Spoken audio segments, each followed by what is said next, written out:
this? I'm going to walk up to him, look him right in the eyes. What are you gonna say? Your daughter is the best thing that has happened to me in my entire life. It would be an honor to have your permission to marry her. What is wrong with you? Hello and welcome to What the Flick. If you're feeling nostalgic for your childhood, we are here with a review of Battleship for you, which is not just two guys sitting there playing Battleship opposite each other.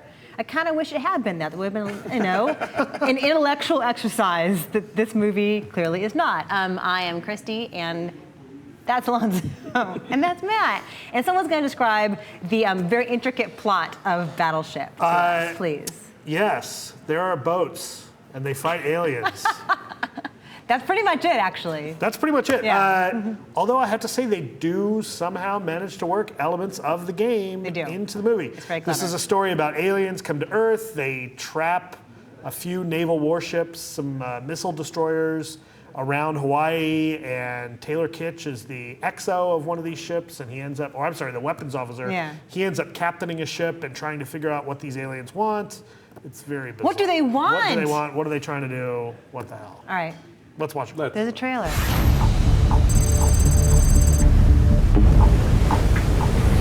What the heck is that?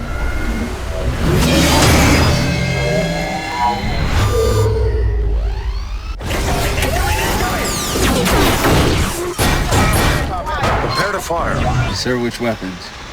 All of them. I have to admit, I have never actually played the game of Battleship. All right, out. Out. I played a lot of Connect 4. Not even for shots in college? No. comedy. We found other reasons to do shots in college, but no, there's a drinking game you can play with Battleship. Yes. Battle shots, come on. I've never explained this to me. This Well, is you important. make a grid and you put your shots on the grid. And then, like, when you hit the boat, you have to, the other guy hits your boat, you have to take a shot. Oh. There's a drinking game for I wish everything. I'd known That's this There's in a drinking game for college. this show somewhere. Please. Like, Christy says gravitas. Please start making them up, because I need this. So, Ben so says he hadn't seen the movie. we'd be shit-faced. Okay, so did we like Battleship? Was it fun? It was entertaining without actually being any good. That's all I got, I'm embarrassed to say that I had a good time. Like, it was I had fun it was too. terrible, but I was never like wishing for my own death, which is what usually happens in movies like this. Why was it terrible, though? Because the script is moronic. man. But it knows it's moronic. That doesn't excuse it, though. I mean, it's because it's so much like it's that whole kind of Top Gun thing where Taylor Kitsch is the bad boy, and he's got potential, and we know this because every 3 minutes somebody says you've got potential. Right. And come up in some swords. And then he's going to get kicked out of the Navy, but then the aliens show up, and they got to work together, and blah blah blah. And okay, here's my favorite dumb thing this movie does. The aliens somehow managed to knock out all communication on the island of Hawaii. No radio, no internet, no phones, nothing. But on the boat, they're still able to pull up the NOAA weather website so they can get the grid where all the tsunami buoys are to find the alien It's ship. not a website. It's some super duper old analog blippy. Yeah. No. The analog is when this is on the first boat. No, I know I hear what you're saying. Like, there's a lot of things that they set up in order that you get the crazy payoffs, like the grid, right? Where they're they calling have to out have the grid. They're calling out coordinates on the grid.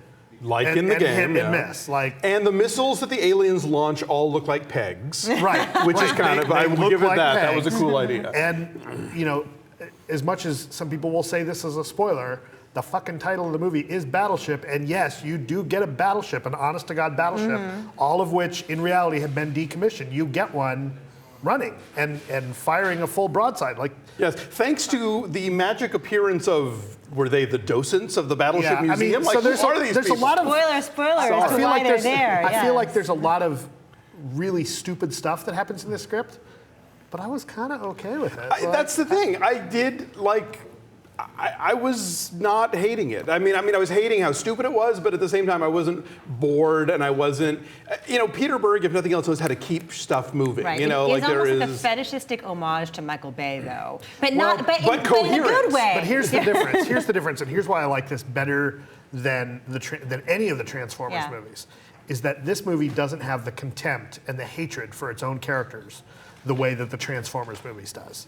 There are characters, especially the FBI, John Turturro's character, Right. who was held in such contempt by He's a the writers buffoon. and director. Yeah. But I mean, even the hero in Transformers, Sam, like all this awful shit happens to him, and they make him look like an idiot. He's a whiny right? turd.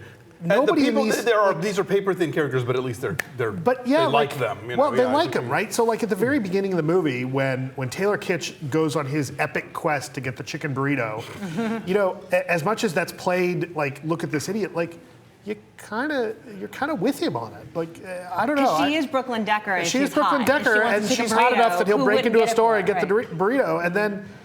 Yeah, I don't know. I found that there was something that I was kind of willing to go along with this movie, and I found that I kind of dug it. The part where it got Michael Bay in a bad way for me was even when the dome goes up and you're in a limited area and there's a limited number of ships, I couldn't always keep track of what boat things were happening to and who was on it and who lives and who Well, I dies. turned to Matt and I'm like, wait, who's inside the dome and who's not? Like that kind of confused me. Oh, I I'm knew like, that.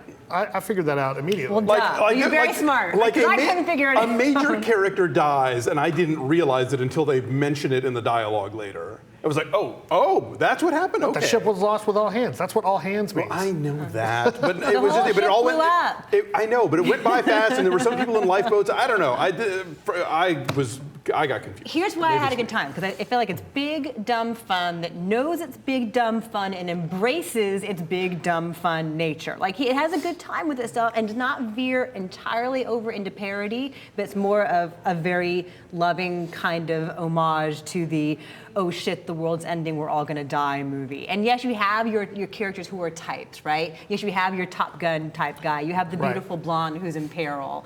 You have the stern commander, whatever. But you have Rihanna's in it. We should mention Rihanna. It's her film debut. She gets to play the sassy weapons expert. Not terrible. She's pretty good, yeah. She has You to know, be like a badass, smartass kind of chick. She is neither Mariah Carey and glitter nor Mariah Carey and precious. She's somewhere in the middle. No, but I had a good time, and it moved really, really, really well. It's 2 hours and 10 minutes long. I don't think it feels like it. It doesn't. I'll give you It moves that. really well, and unlike the Transformers movies, right? Yes, you do have these two different kinds of metal chunky things fighting each other. It's not inscrutable like Transformers tends to be. Where Right. know No, you know here's an what's alien going on. ship, here's a actual naval destroyer No, or whatever. I found that they did a good job of showing showing the action that was happening. You knew that when the alien ships were going to fire at the Earth ships, and I found that all of that worked. I liked this, and I found that there was, yes, this is over the top, and it's really loud and really It's kind really of loud. goofy and crazy.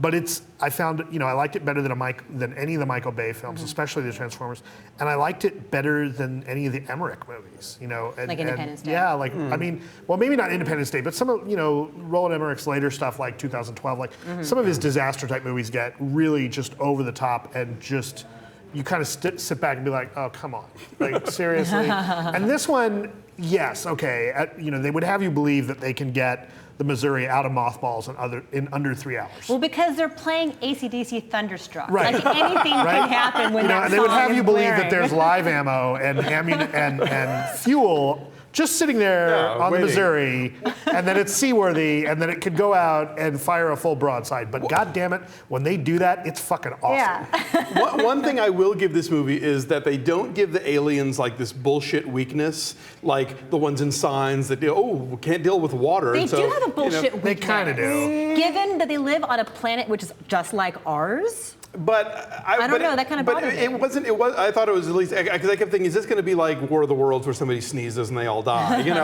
There was at least some effort required to get to the weakness, at least. Okay. So Well, and the weakness ties in with why you have to do, if you really want to stretch and really kind of give the filmmakers really the benefit of the doubt, the weakness ties into why the combat works the way it does and why the aliens don't show up and just start wiping everybody out right off the bat. sure, yeah. What do you think the aliens want? I mean, not that it really matters from a narrative perspective, but what do you think they want? More screen time.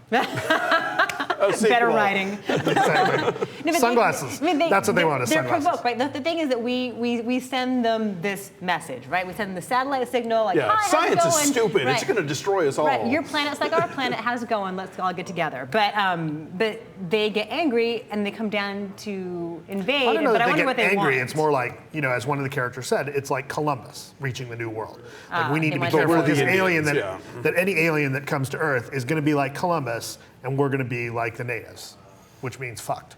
Okay. That was kind of the point. that So they made. really, this has more of a brain in its head that we're giving it credit for, and it's actually Right. an allegory. But that being said, like this is one of those movies you come out with. It's an ad for the Navy. It and you- actually is an ad for the Navy. But you come out of this movie and you start thinking like, wait a minute, about a lot of elements, right? Like, why would they only send 5 ships? Why not send the whole fucking armada? Like, Because there's a bubble, right? right. I mean, it's those kinds of things there's like a dome. Right, like and there's all these nobody things They're in the not movie. all under the, or are they all under the dome? I get confused too. I don't know. Liam Neeson, Anyway, Liam Neeson's barely in good it. Barely in it. as the stern would-be father-in-law for Taylor Kitsch. And Alexander Skarsgård does not hide his Scandinavian accent very well. No, and on what planet are Taylor Kitsch and Alexander Skarsgård brothers? Yeah. I don't know. Anyway, let's. Which I mentioned really fast. Right. Let's say really fast. We were talking on the way out. Is this good for your 8-year-old son to see? Is this? What do you think? Is this potentially It's probably too okay. scary for kids? It's probably okay. Because it's pretty It's cartoony. probably okay. It is cartoony. Yeah. As you and I It's talked about, there's no real I mean, yes, okay, a ship sinks with all hands, but like you don't see people Nobody dies. drowning. It's a per big se. bowl Like, of candy. Yeah, I mean, it's really cartoony level violence. Like there's no consequences. There's no real peril. It's certainly not any more to take than like the Star Wars movies, which he's seen. So. Okay. And as much as he's been nagging me about this movie for 6 months, Right. yes, I'm gonna have to see it again. Okay. Next week we're going to come back with Gabe's review of Yeah, Battleship. exactly. Far more I'll incisive record it than and ours. see what he And has to say. P.S. Nobody says you sunk my battleship. They don't. Spoiler! People need to know. Thank you. I don't know. I feel like I'm low, actually. Are the way you? Maybe not. At 6. I'll No, stick with a 6. you talked me up to a 6. I will. Yes. Thank God your number is a 6, because my number is also a 6. So now the math is easy. There you go. The math is a 6. It was This a 5.8. movie is the devil. Right. So it might be. So yes, our average is a 6, but it's not nearly. No, it's like 40% there. on the tomato meter. I think people are afraid to admit that they had a good time. Haters. We are Haters. not afraid to admit we had a good time. Haters.